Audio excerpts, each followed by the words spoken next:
Attends, je vois personne, je sais pas. Je vois personne de police. Il vous attend, très gentil. Normalement, on va prendre un peu salir le mur d'escalade parce que c'est...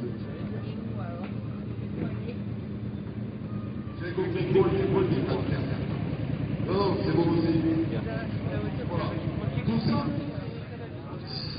c'est plutôt une... Non, c'est pas tout à fait une blague. Donc, alors, à ce colloque...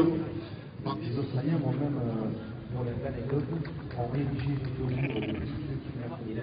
entendu 10 km de clôture à travers toute l'Australie pour se prévenir des attaques aériennes.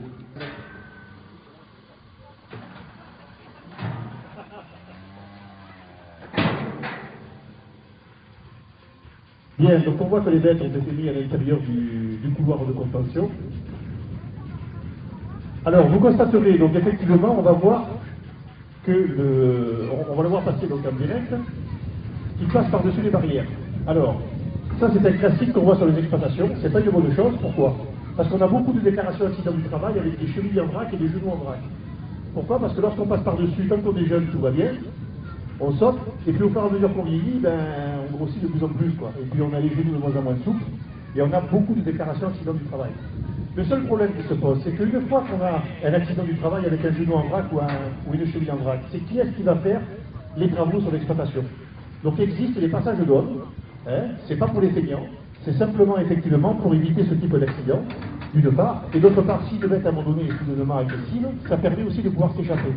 Donc c'est pas neutre du tout. Donc là on voit, si vous voulez vous rapprocher pour le voir, on voit qu'effectivement que Christian vient de coincer donc une des bêtes au niveau du couloir de contention. Donc il va se retrouver dans de bonnes conditions de sécurité pour pouvoir effectivement intervenir sur elle. Donc je vous invite à vous approcher vers là pour voir effectivement un peu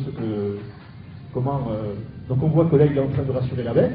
Vous voyez, il essaye pas prêt de vouloir impérativement la droguer. Le but c'est quoi? C'est pas de droguer la litière. Le but c'est d'être efficace. Alors ce qu'on voit ici, regardez ce qu'il est en train de faire. Il a dans la bouche, et alors dans la bouche, il y a ce qu'on appelle chez une vache la crête palatine. Quand on vient masser cette crête palatine, la vache a un réflexe de déglutition. Ce qui veut dire que lorsqu'on va lui mettre avec un pistolet donc une drogue dans la bouche pour vermifuger la bête que ce soit, ça veut dire qu'elle avalera beaucoup plus facilement le drogage et que donc c'est pas la litière qu'on va droguer mais bien la bête. D'accord?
peu importe, c'est vrai, non, peu importe,